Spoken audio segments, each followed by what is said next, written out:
Thank you. At this time, we'd like to call on our next speaker, Jason Smith. Jason's a PhD and has been named as a new Texas A&M Agrilife Extension Service beef cattle specialist in Amarillo, serving the High Plains, South Plains, and Rolling Plains. He began September 1. Smith, who is also an assistant professor in the Texas A&M University Department of Animal Science, previously held the same extension title with the University of Tennessee Institute of Agriculture in Knoxville. A quote from Dr. Cliff Lamb: "We are excited to have Jason join our faculty and to provide leadership in the area of beef cattle nutrition and management." Jason comes with a strong background in developing extension programs and will be a great resource for our A&M team and stakeholders. Another quote from Dr. Ron Gill: "The plains of Texas are a unique production region, and it takes someone with a broad background in beef cattle production to understand the complexities of beef production in the region." Please help me welcome our next speaker. Where is he?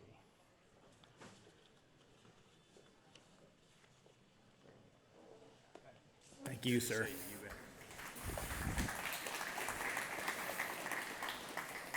All right, can everybody hear me okay?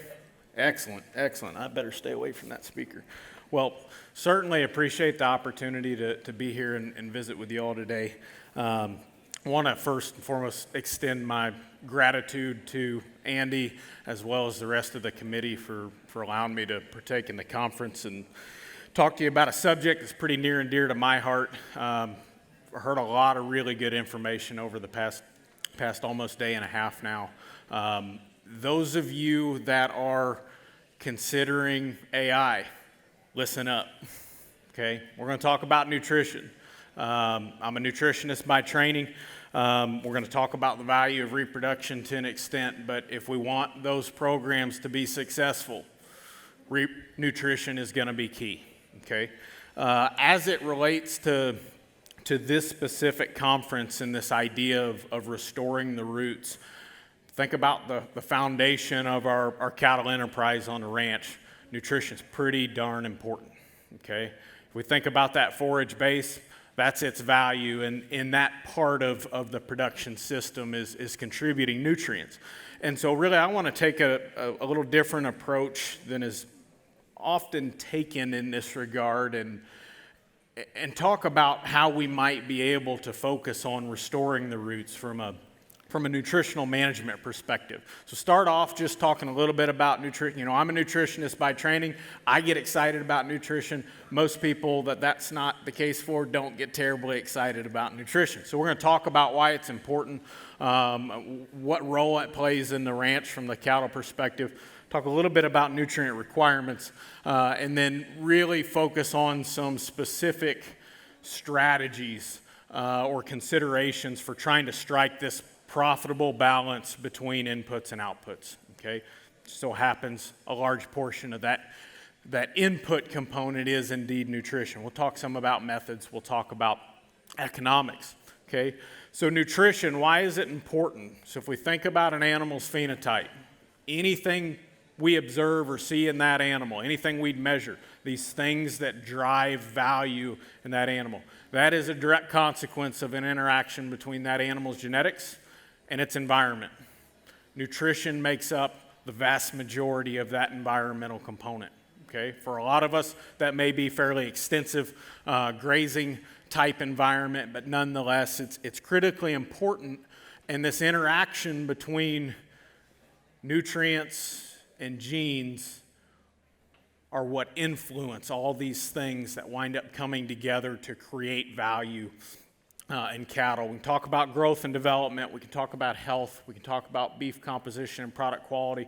A lot of things that we hear a lot about and we talk a lot about, but from a cow-calf standpoint, what is the most economically relevant trait? Reproduction, okay? Don't tell my repro friends that I admitted that as a nutrition. But the reality is, it doesn't matter how great they look on paper if we don't have one to market, okay? And so a lot of this presentation, we're going to focus on that nutritional aspect of of reproduction.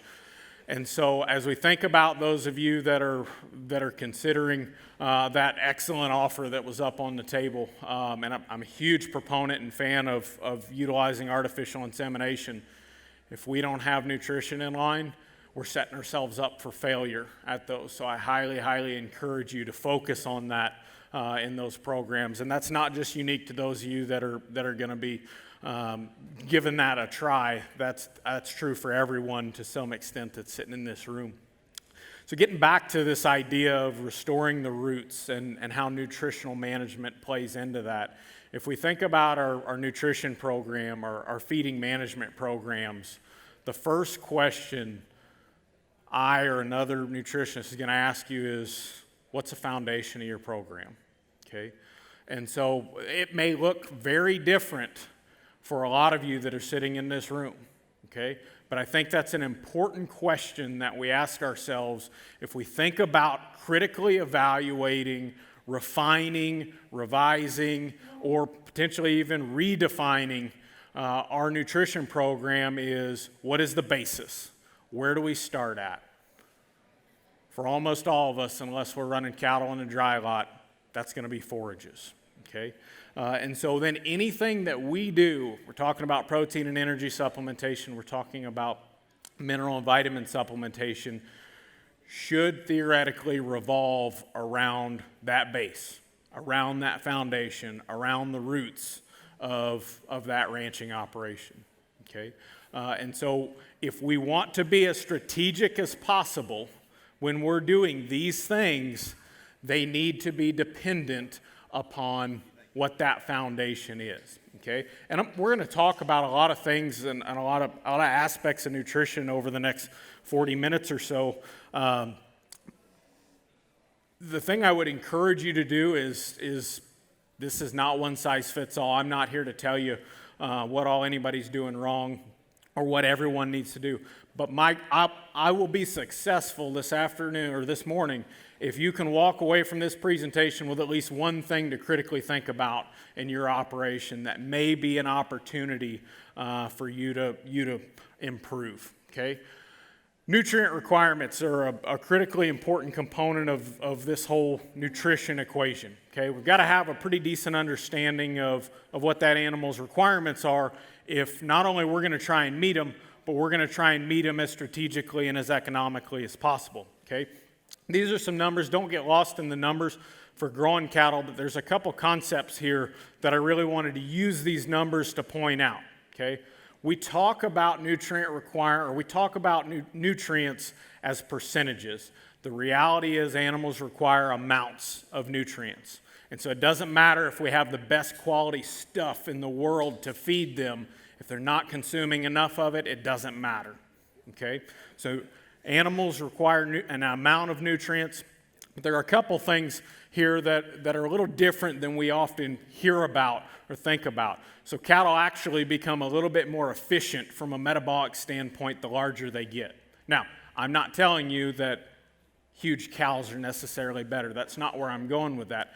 But smaller animals typically have higher metabolic requirements. So if we take this young 400-pound calf and put it on the same ration as an 800-pound calf, performance is not going to be the same for those animals, even if they were consuming the same amount of forage or feed on a unit of body weight basis. Okay, we have fairly well defined requirements for energy, and we have fairly well defined requirements for protein. The other thing I want to point out is those requirements change as those animals get larger. So on a per unit of body weight basis, yes, those larger animals might be more efficient, but they require more nutrients to support them, okay?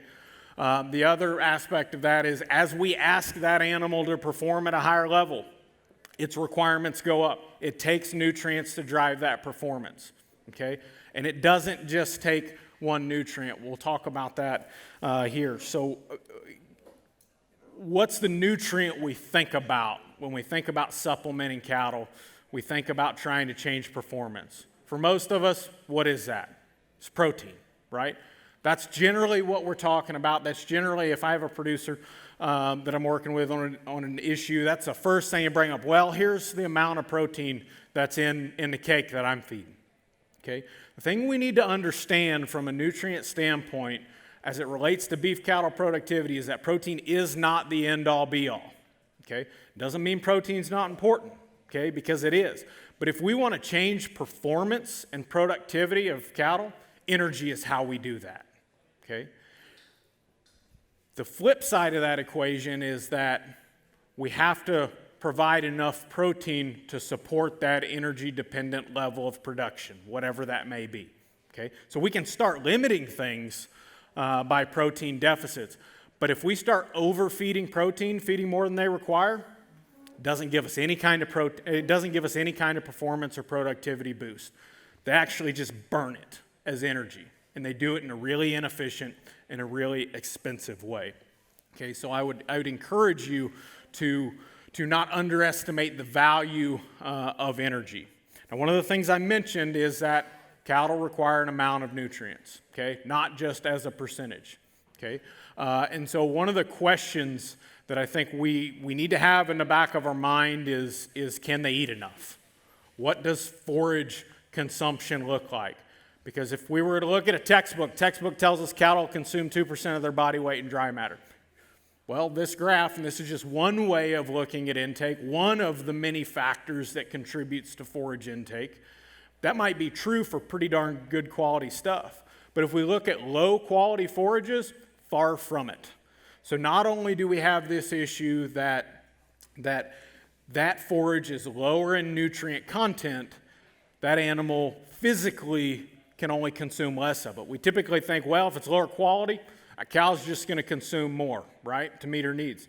Okay? At a certain point, she can no longer do that. At a certain point, her rumen is expanded. It's filled to the extent that the receptors in her tissue wall tell her brain, stop eating so you don't explode. Okay?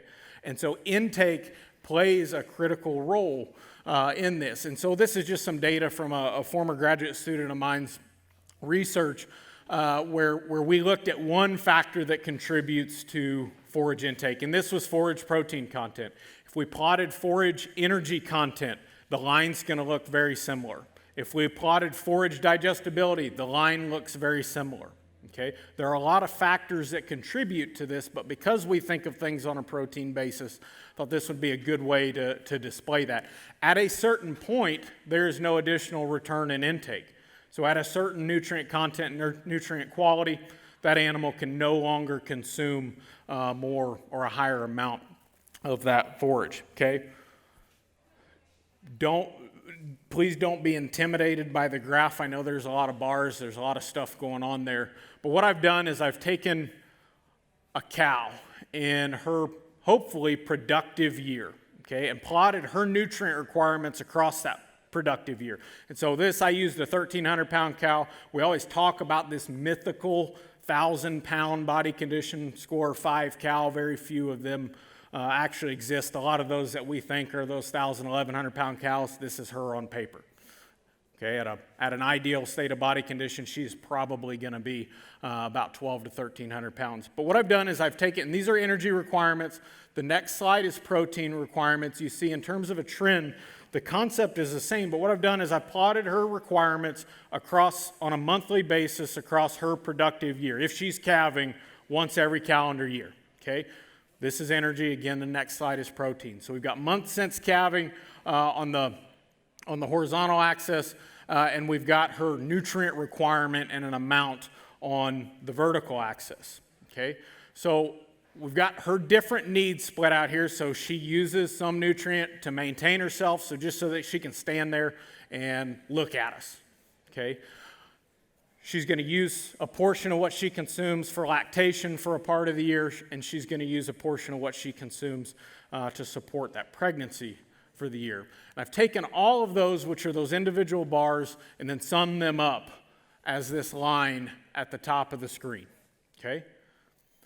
The take-home from this is that nutrient requirements are not static. This female's requirements change substantially throughout her productive year. Okay? And I think this is an important concept for us to keep in mind as we think about trying to pair our management strategies to that foundation, whatever's providing the majority of nutrients into this system. Okay? Again, the same concept applies to protein, but there's something I do want to point out here. If we think about this month since calving, so her productive year, if she's going to calve once a year for us, when does she have to get pregnant? How long? Yeah, she's got to get pregnant for us. They're about 80, 85 days. Okay? If she hasn't gotten pregnant by that time, she's going to get outside of that calendar year. Okay? That coincides with her highest nutrient requirements. Okay? So we're requiring her to get pregnant for us during a time when her nutrient demands are the greatest. Okay? Where this comes into play and how this fits into what our nutrition program looks like or should look like is how good of a job have we done at pairing this female's productive year with our forages, with that base of our nutrition program, okay? And this is just an example that I pulled for short grass prairie, a little closer to Amarillo. So if you're obviously in a little different type production system, this graph might look a little different, okay? But conceptually, these things are still the same. So if we look at an operation that's calving, and their calving is not in synchronization with the nutrient supply, so content and availability, we wind up with a large portion of time where that animal is in a nutrient deficit, okay? For a lot of us, that portion of time might be the same time that we're trying to get her pregnant. So what happens when that's the case? She starts to sacrifice things, okay? And we're going to talk about that here in just a minute. But if we were to take this graph and flip it to where we've shifted our calving system, our calving time, to where it is more in line with forage availability, that point or that period of time where that female exists in a nutrient deficit is far smaller. It means we have to supplement her with considerably less energy and protein in order to meet her requirements. Now, please don't misinterpret this with the months that I'm showing to say that everybody should be calving in May. That's not what I'm saying, okay?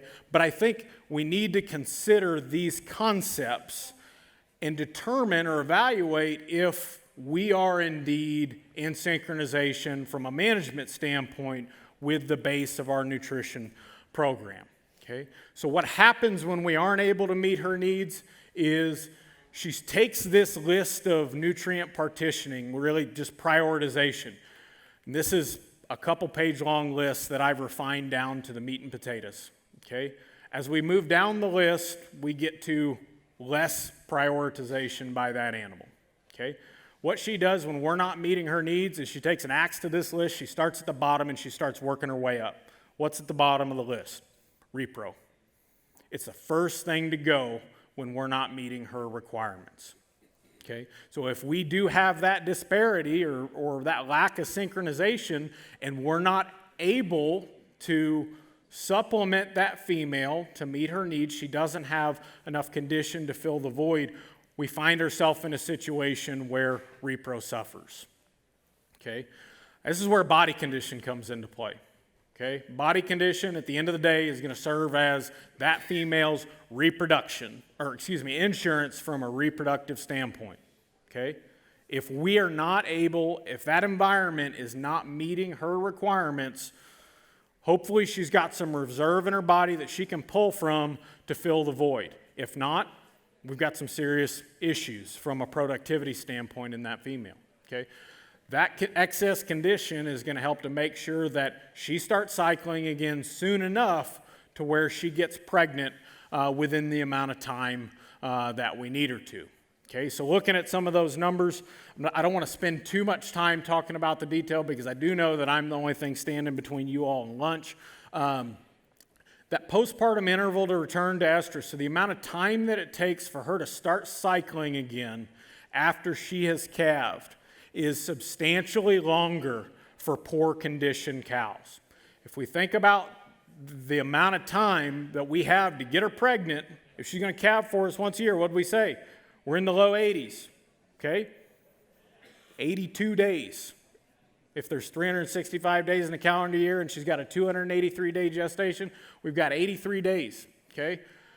Reality is that first estrus cycle is likely not going to be fertile, or it's not going to be highly fertile. So the majority of those females are not going to get pregnant on that first estrus cycle, okay? So we can add 21 days onto these numbers. Which body condition scores is she starting to cycle again soon enough to where we can likely get her pregnant on that second estrus cycle? Those are going to be our body condition score 5 cows and greater. Okay? This is the premise. This is the reason why we have preached and preached about body condition score 5s and greater being ideal. Okay? Same information, just in a little different way, showing what that looks like in terms of reproductive outcomes. And this is body condition score that's measured at calving. Those 5s and 6s were there at a pregnancy rate that's going to be something that's going to help to certainly sustain the operation. Just a different way of looking at these things. If we look at that intersection of 365 days and that line of calving interval and body condition score, that 5 is where those lines intersect, okay, for that female to calve once a year. If we're calving cows at a lower condition than that, we've got some issues that we might have to work through, okay? If we're calving them higher than that, we might be able to make a little headway in terms of that female calving less than once every calendar year, or more than once every true calendar year, okay? One of the other things that comes into play with body condition score as it relates to this reproductive side of the equation is not only do we influence the proportion of these females that get bred in a herd, we influence when they get bred and therefore when they calve, okay? You know, Andy, we were talking about this for different reasons a few weeks ago, but what does a missed estrus cycle cost you in terms of calf performance if we're assuming that we're not changing our marketing time for those animals, okay? A couple bucks a day, okay? So these things have real economic consequences, okay? Now, one of the other things that comes into play, and this is one we hear a lot more in the popular press, would be these concepts of fetal programming, okay? What I will tell you on the fetal programming side is what we hear about often is that it will lead you to believe that we have a far greater understanding of what the actual implications of fetal programming are on beef cattle performance, particularly as it pertains to average daily gain, carcass quality, feed efficiency, some of those kinds of things. Think about it on the cow-calf side, though, it has the potential to affect our most economically relevant traits, reproduction and health, okay? And it can do those things substantially. So I'm going to take a little different approach to looking at some fetal programming data, take some data that has existed since before I was born, but it really sets some of the foundation for a lot of the work that we've done in terms of researching this concept where Larry Cora, when he was at Kansas State, showed we substantially impact calf survival through the birth process and then until weaning through maternal nutrition, okay? Through depriving pregnant females for nutrients, that has direct consequences, okay? And if we look at these females, this is last trimester of gestation, so for all simplicity's sake, let's say the last 3 months of gestation, these females were restricted to about 50% of their energy requirements, and then that last month, half of them were corrected to 117% of their requirements versus the other half stayed the same at that 50% deficit. So that's about the equivalent of 2 body condition scores worth of energy that we're talking about here, okay? Look at the difference in calf survival through weaning.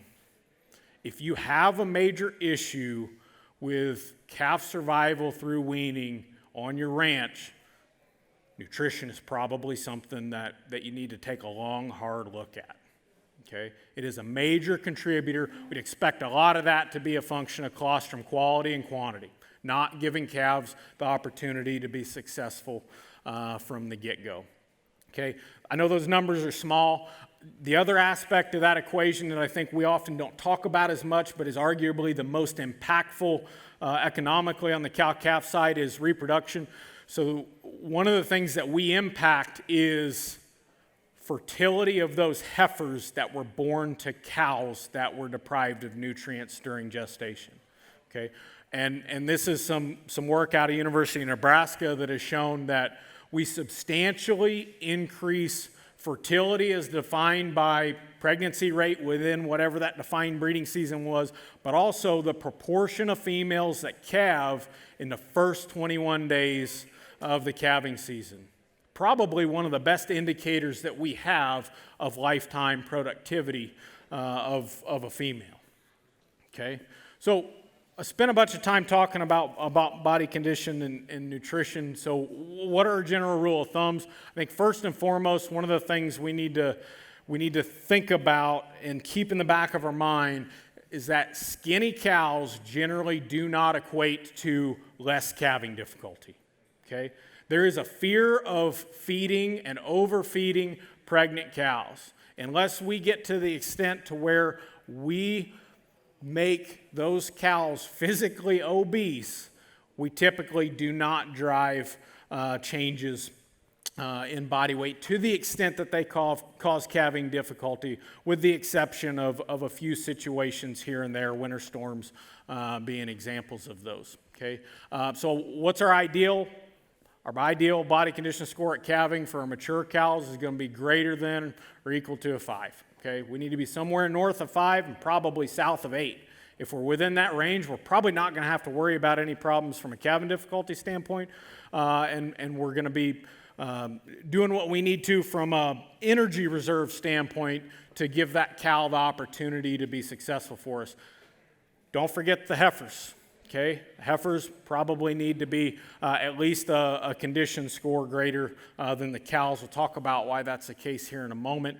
Reality is, I know there are a lot of you thinking, my cows, that's not going to work for. Okay, I realize that this is not always going to be the option, and so when it's not, if we can mitigate some of the condition loss, if we can help move those females towards a better state of condition, we're going to be a little better off, but ultimately the most impactful thing that we can do is find the ones that don't work and find a new career for them. Okay? If this is going to be the case, if we are not going to be able to do this, we have to be very judicious. We have to be very hard from a selection standpoint and find those cows that do not work in that environment that we've put them in, find them a new home or find them a new career. Okay? That's going to be the way that we can make that still be successful on a ranch. I mentioned that those first calf heifers, we would prefer to calve them a condition score greater. It's because they're different. Okay? How many of you, when it comes preg check time or we figure out how many calves we've got out of the group, our young cows are the problems? It's because they're different. Okay? That cow's not actually mature until she's had her 5th birthday. For the most part. She's still growing. Because she's still growing, if we compare her to her mama as a mature cow, her nutrient requirements are going to be about 10 to 15% greater on a per unit of body weight basis. So, if we're managing those heifers with the cows, and we probably haven't put the cows in a situation where we're overfeeding them, we're underfeeding the heifers. Okay? From a concept standpoint, this is why we recommend let's calve those heifers earlier and let's calve them at a higher condition so that because their nutrient requirements are higher, and if we can't meet them, we at least give them a fighting chance to fall in with the rest of the cows and be successful for us. Okay? So I want to transition a little bit and talk about some practices and some considerations and things that I think we should have in the back of our mind for doing these things.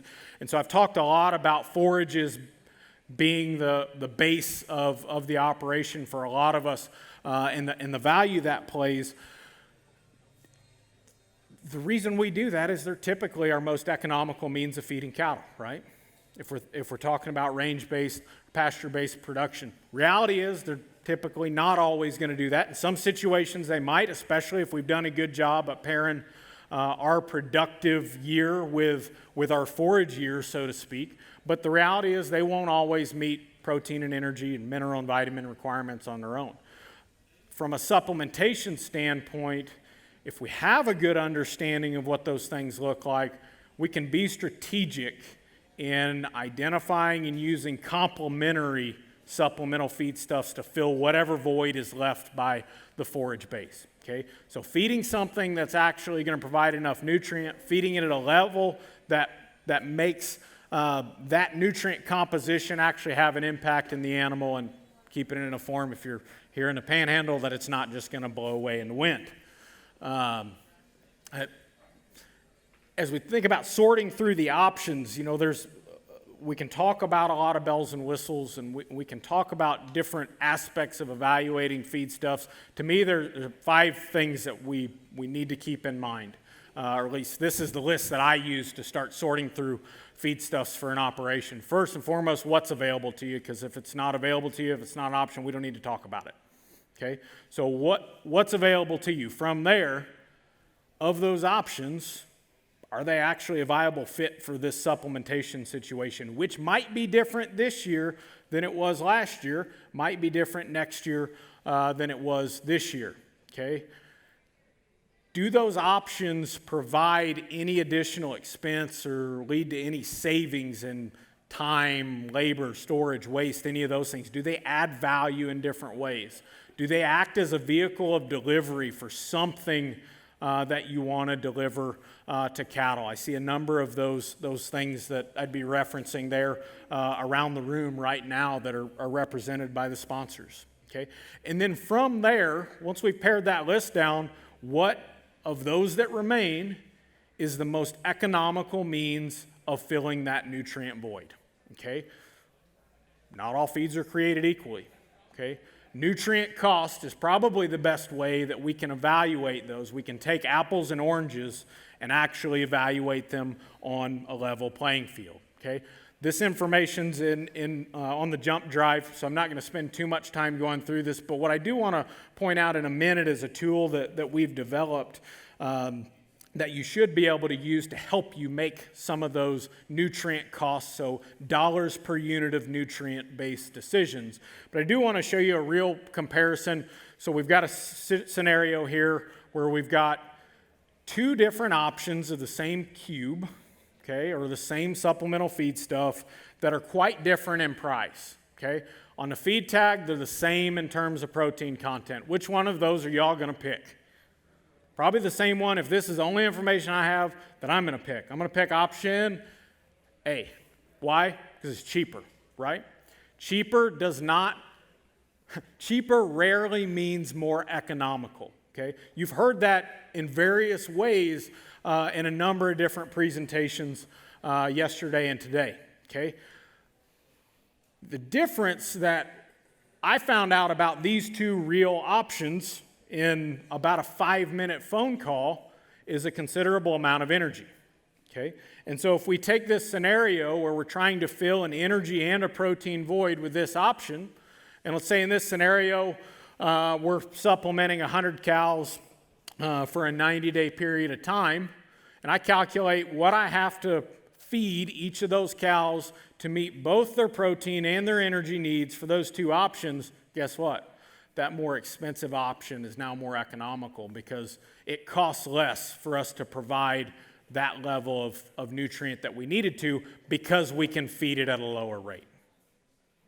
This is that nutrient cost concept placed into practice in a fairly simple way. These are just screenshots of an Excel spreadsheet, that decision-making tool that I mentioned that we developed. It's currently available. Dr. Justin Benavidez and I spent a bunch of time working on this, but it's available at beef.tamu.edu as a free Excel spreadsheet download. It is intended, very similar to one of the tools that Luke just mentioned, it's intended for you to enter information about your operation, about your feedstuff options, and the purpose is for it to help you make those decisions at your ranch and operation level. The thing I would encourage you to consider as you do that and you determine what the actual price for those things are is don't forget the hidden costs. Okay? We are working on developing a sister tool to that one that you can be used to actually quantify what those hidden costs are, but things like transportation or delivery, things like storage, things like what it costs to own that cake feeder and truck and run it up and down the road to go feed cattle in this pasture. Okay, labor and time, and then one that we probably do the poorest job of actually putting a cost to is shrink, what we buy that we don't actually get into cattle. And so I'd encourage you to consider those and what they look like on your operation and certainly factor them in. Again, we've got a tool on the way that will hopefully be able to help you do that. Okay, I'm going to wrap up just a little bit with mineral supplementation. I'm not going to do mineral supplementation justice. That's a topic for another conference, Andy. But I cannot overstate the importance of a comprehensive mineral nutrition program. I think you heard Frank Price talk about that yesterday, and that he may not supplement energy and protein, he supplements mineral. And I think that's something that, as a whole, we still have a lot of opportunity and room for improvement in. Conceptually, mineral nutrition is something that we can't see as easy as we can body condition and energy nutrition, but it's something that we have the ability to impact a considerable amount of change in cattle. Okay? At the end of the day, mineral nutrition plays a critical role in about every process that contributes to those things that I mentioned that all add up to value in our cattle. And so forages and trace mineralized salt, there may be a situation where those are going to meet mineral requirements, but I have not seen it yet, and I've looked at a lot of different scenarios. I know Andy's worked on collecting some samples with ranchers here in the area. I'm working to do some of this and profile mineral changes throughout the year. What we've seen so far is I have not found a situation where trace mineralized salt is going to cut it. Okay? If I were to throw it up on a graph for you right now as to how that most trace mineralized salt products are actually going to change trace mineral nutrition, you wouldn't be able to see the bars because that amount of trace minerals is so small, because intake is so low, because that block is 95% salt. Okay?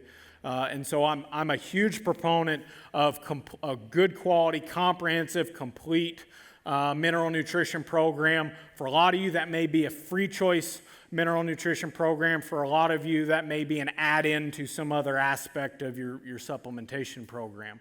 Okay? The other thing I'd say is mineral supplementation is not a seasonal thing. What I've seen is those requirements. We know the requirements don't change substantially for the cow throughout the year from a mineral standpoint, at least not trace minerals. It does to a greater degree for some of our macro minerals. But there is not just one time of year where trace minerals are only important.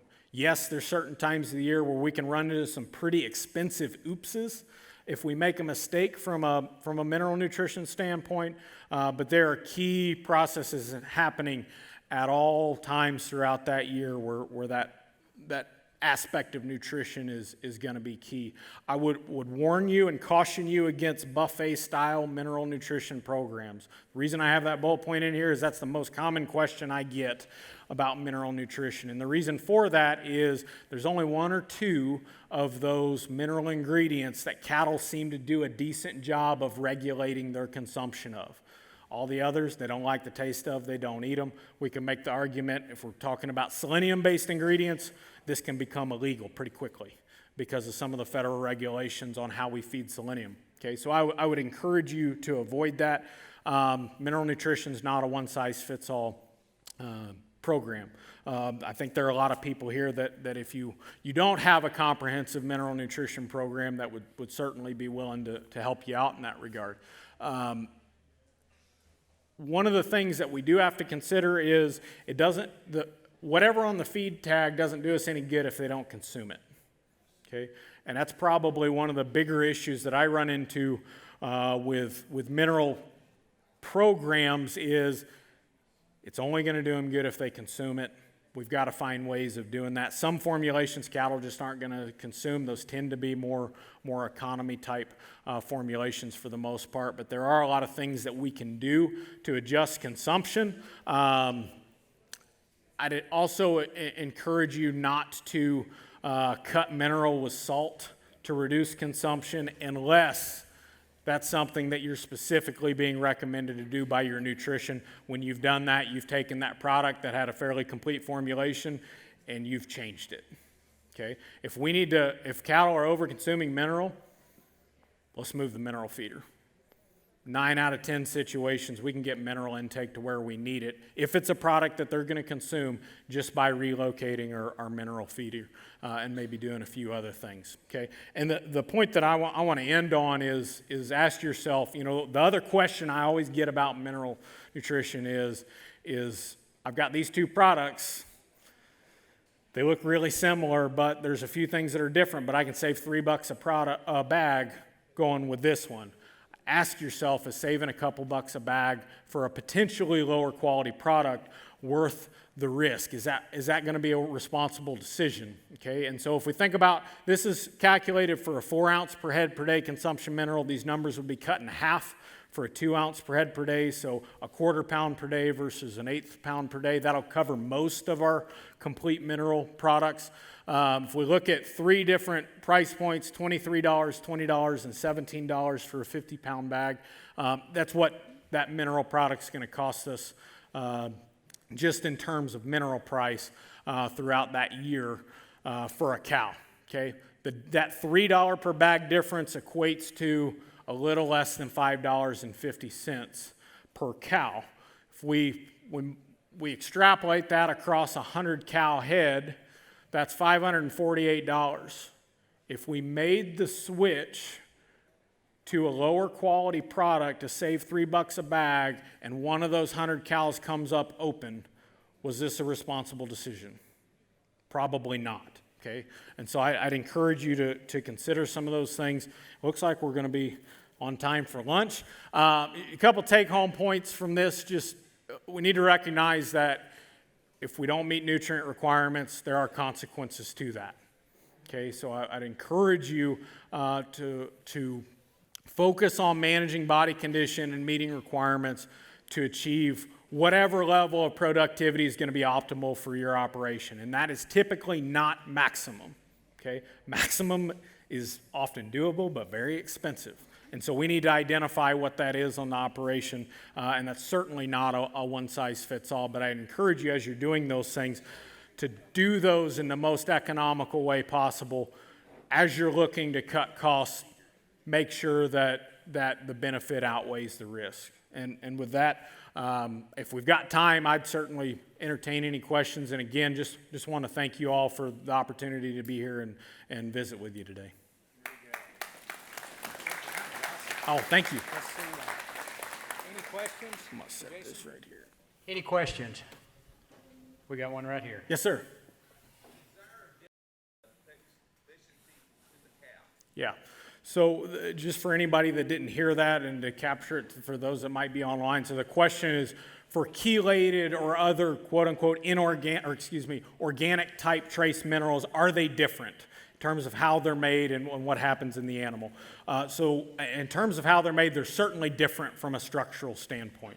And the difference, one of the main differences and the reasons why we see them promoted as such is that structural difference is expected to change availability in the animal. So we would expect on a similar amount of consumption basis, they get a little more out of it, okay? The question becomes, in that specific situation, is more availability necessary? And that is not a one-size-fits-all answer. The second portion of that question in terms of productivity, it depends on what we're looking at. In situations where we have mineral antagonists, so some mineral like sulfur or iron that's limiting availability of another mineral, that might be a way to help overcome some of that. There's some data that shows there may be health benefits. There's some data that actually Kai Poehler and I, we worked on when we were at University of Tennessee in some advanced reproduction protocols to where there was a benefit from a reproduction standpoint. We haven't seen that fully taken to the level of full-on reproductive benefit at the ranch cow-calf level yet. From a conceptual standpoint, it's going to depend upon the situation. I'm sorry to have to give you the go-to extension answer, but that's one where it really does. And if you're in a situation with antagonists, probably makes sense. Is it going to make sense and pencil out to feed those year-round? Probably not. Okay, but that's where we might look at that in a breed-up type mineral for that program to try to make it as cost-effective as possible. I hope I answered your question. You're welcome. Great question. Any more out there? If you're feeding loose salt and loose mineral, you keep it at your windmills and or your watering. So you took so the question is make sure I understand all aspects of that question. So you've taken a complete mineral product, you've taken a 55-pound bag of that, you've taken a 50-pound bag of mineral and a 50-pound bag of salt, and you've taken them and mixed them. Right? The way you have changed that formulation is you have, from a mineral standpoint, outside of sodium and chloride, outside of the salt, you have cut that mineral level in half. You further reduce the amount of mineral that they're going to consume from a other trace mineral and another macro mineral standpoint, because intake has now gone down because of that salt level, and it's one of our major limiters of intake. One comment I should make in regard to that is there are a few products that the tag recommends to feed salt on the side. Okay, and so my comment on not using salt to cut mineral consumption, that's a situation where if the tag tells you to do it, your nutritionist tells you to do it, I'm not here to tell you not to. Okay, but in a lot of other situations, if we're cutting it, we're decreasing the amount of mineral they're consuming through two different ways. Yes, sir. What if they still consume their 4 ounces a day, mixing it that way? If they still consume their 4 ounces per day, and that's what that product is designed for, so the tag says we're trying to shoot for 4 ounces per head per day, conceptually, I see no issue with that. In most situations, we can modulate intake with mineral feeder placement to avoid having to cut it with salt to get that. But if it is a product where you have to do that, then that may be effective, and I'm not gonna tell you not to do that if that's what it takes to get that product into spec. Good questions. Any more? That's it. Thank you very Thank much. you all. That was good stuff. Hey, are you gonna be around? I'll catch up with you in just a minute. And then we've had on the offer for the AIing of the cows, we have a winner, Mary Clark from Lipscomb County. And if Mary's in here, go see Luke Bradford. But you were the winner of getting your cows AI'd. And the AI school, David Witcher, has won that. And you need to go see Jerry Montfort. Let's see, what else? And Andy, I'm sorry, I got ahead of myself. We're going to do the Pull Me Everywhere real quick.